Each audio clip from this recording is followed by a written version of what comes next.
Tagebuch Ostfront, Heeresgruppe Süd, November 1942. Wir haben noch ein paar Tage Ruhe in Mostok, bevor wir wieder genug Kraftstoff und Panzer haben, um größere Vorstöße zu machen. Ich bin oft in der Werkstatt und habe mich mit den Mechanikern schon etwas angefreundet.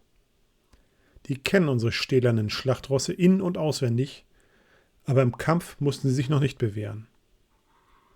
Aber ich denke, so leistet jeder seinen Teil, und auch wenn die Männer gerne mal an den Feind gehen würden, wäre doch der Instandsetzungsoffizier nicht begeistert, auf diese Weise seine Leute zu verlieren. Als Unteroffizier bin ich nun in der Abteilung unterwegs. Viel hat sich aber nicht geändert. Die anderen Mannschaften, die ich schon lange kenne, bleiben dabei und gehen mit mir um wie immer. Die alten Feldwebel und Oberfeldwebel haben fröhlich gratuliert und waren alle einer Meinung, dass es längst überfällig gewesen wäre. Nach dem Abend mit Schmidt und dem Spieß war der nächste Tag doch etwas anstrengend. Aber die kalte Luft, die der nahende Winter bringt, konnte einem den Kopf sehr schnell wieder zurechtrücken. Einige Briefe habe ich nach Hause geschrieben und natürlich musste ich gleich meinem Vater und auch Gudrun mitteilen, dass ich befördert worden bin. Besser kann es nicht sein. Das waren endlich mal gute Neuigkeiten. Wir haben nach der Lagebesprechung mit gemischten Gefühlen zusammengestanden. Hier sind wir nun so weit gekommen, aber irgendwie geht es nicht weiter. Überall brennt es und die Führung kann sich nicht entscheiden, was als nächstes gemacht werden soll. Weiter gen Osten stoßen, eher im Süden vorgehen und den Gegner umfassen. Was ist mit Stalingrad? Und so weiter. Kleine und mittlere Erfolge unserer Abteilung scheinen den Divisionsstäben einen falschen Eindruck der Lage zu verschaffen. Sobald ein Vorstoß mit vielen Gefangenen oder erbeutetem Material gemeldet wird, sollen wir gleich nachrücken, damit der Russe nicht zur Ruhe kommt. Aber der Russe schmeißt dann alles auf diese Einbruchsstelle, massiert die Packs und wir holen uns eine blutige Nase. So werden wir hier nichts. Wenn Stalingrad nicht bald im Sack ist, dann wird es eng. Nicht nur an der Nordflanke. In 2 Tagen geht es wieder los. Meine Besatzung ist wieder zusammen und wir kriegen unseren Dreier bald wieder. Ich würde natürlich gern im Langrohr weiterfahren, aber da ist jetzt ein anderer Richtschütze als Ersatz eingeplant. Der Zugführer will mich lieber als Kommandanten haben und nicht als Richtschützen. Ich bin am Nachmittag wieder an der Panzerwerkstatt und helfe Herbert beim Schweißen am Turm. Wir kommen gut voran und es bringt mir Spaß, hier zu helfen. Ich stehe seitlich am Turm und halte die Haken mit der Zange. Und Herbert, der schweißt die Dinge an. Ich schaue gar nicht mehr hin und halte mich mit der rechten Hand am Turmlug fest. Das ist nicht verriegelt und knallt auf einmal zu. Meine Hand dazwischen, ein Höllenschmerz und ich lasse auch die Zange los. Der Stahlhaken fällt mir auf den Fuß, ich ziehe den weg und stolper rückwärts über die Werkzeugkiste. Ich stürze und dann umfängt mich dunkle Nacht. Als ich wieder zu mir komme und die Augen aufschlage, schauen Herbert und 2 weitere Mechaniker zu mir runter. Ich liege halb auf dem Rollkran und mein rechter Fuß ist furchtbar verdreht. Blut läuft mir in die Augen und die Männer helfen mir auf. Ich werde untergehakt und ab geht es zum Sani.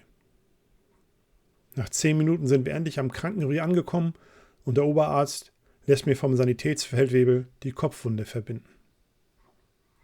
Er tastet mein Bein ab, scheint nicht gebrochen. Unter starken Schmerzen setzt er eine Schiene an und sehr stramm wird ein Verband darum gewickelt. Die Kopfwunde muss doch genäht werden. Also legt der Feldwebel los und nach 5 Stichen ist auch das schon wieder in Ordnung. Meine Hand. Das sieht wohl schlimmer aus, als es ist. Alle Finger noch dran, aber stark gequetscht. Die Sehnen scheinen in Ordnung und er macht, was er kann, um die Hand zu versorgen. Ein paar Schmerzmittel bekomme ich noch und nach einer guten Stunde liege ich im Lazarett und die Schmerzen sind gar nicht mehr so schlimm. Herbert schaut vorbei und erzählt mir nochmal, was passiert ist. Er dachte schon, ich bin tot, als ich unten aufschlug. 30 Zentimeter war er nach rechts und ich wäre voll in die Eisenstangen gefallen, die nach oben zeigten. Das wäre was. 2 Jahre an der Front und dann bei einem Unfall in der Instandsetzung wegen Dummheit verstorben. Das wäre ja peinlich. Aber gut, Glück gehabt, aber ich denke nicht, dass ich damit meinen Panzer fahren kann.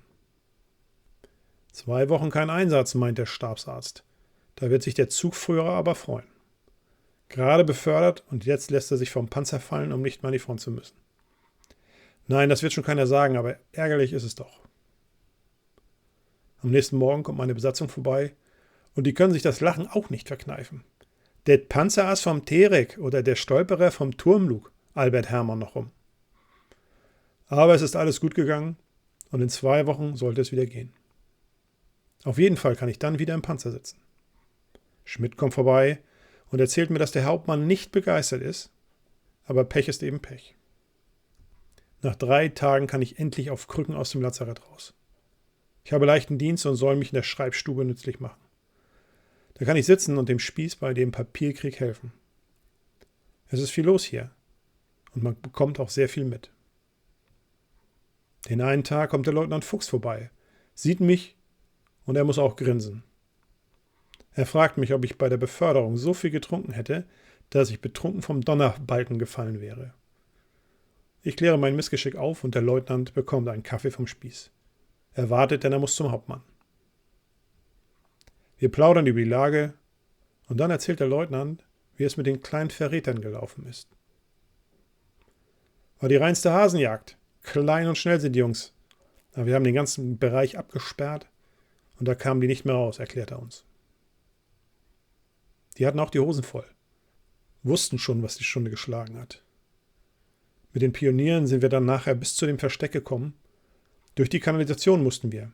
Ganz enge Tunnel und natürlich kleine Überraschungen für uns. Aber die Pios haben alles unschädlich gemacht und wir konnten das Rattennest ausräuchern. Nach dem Feuergefecht fanden wir 3 Männer, sicherlich Partisaner oder ähnliches, und 2 tote Kinder. Eine Funkanlage und viele Papiere, die die kleinen Diebe wohl hier bei uns bestibitzt haben. Noch 8 der Kinder haben wir einkassiert und alle haben schnell gestanden, dass sie als Spione arbeiten mussten, sonst wäre es deren Familien an den Kragen gegangen. Ich schaue den Leutnant nachdenklich an und frage ihn, ob die Jungs erschossen worden sind. Er schüttelt den Kopf. Natürlich nicht. Die sind alle 150 Kilometer in die Front geschickt worden und müssen jetzt beim Tross als Hiwis arbeiten. Wir haben das alle ohne den SD geregelt. Ein Glück und ich dachte schon.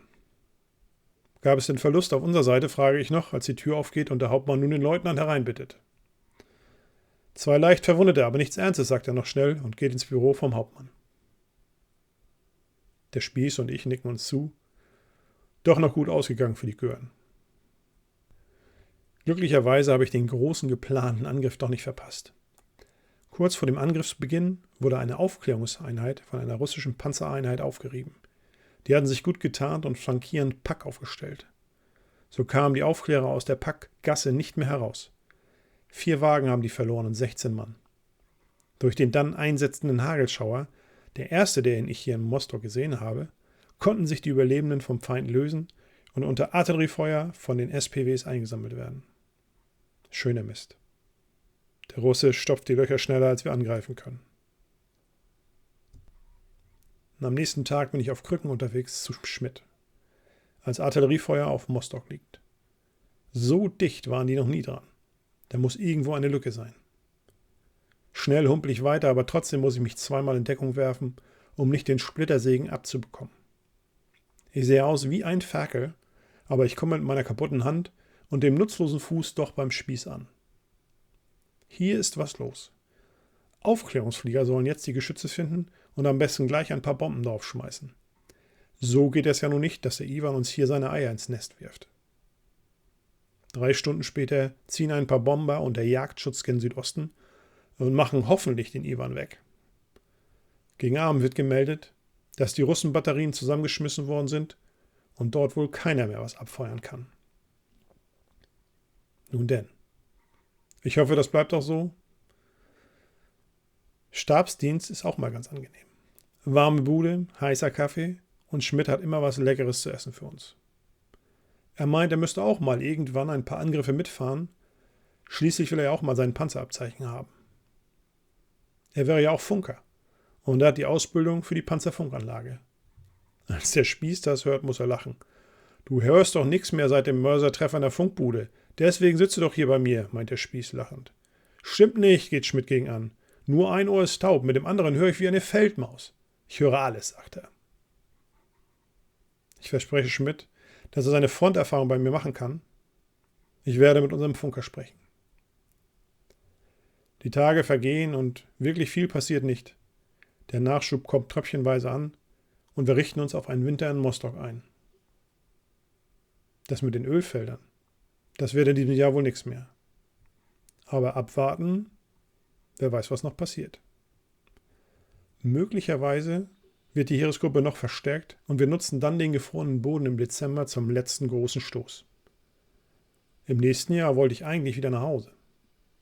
Aber gut, nun erstmal den lahmen Flügel wieder nutzen und den Fuß belasten. Der Rest, der wird dann schon klappen.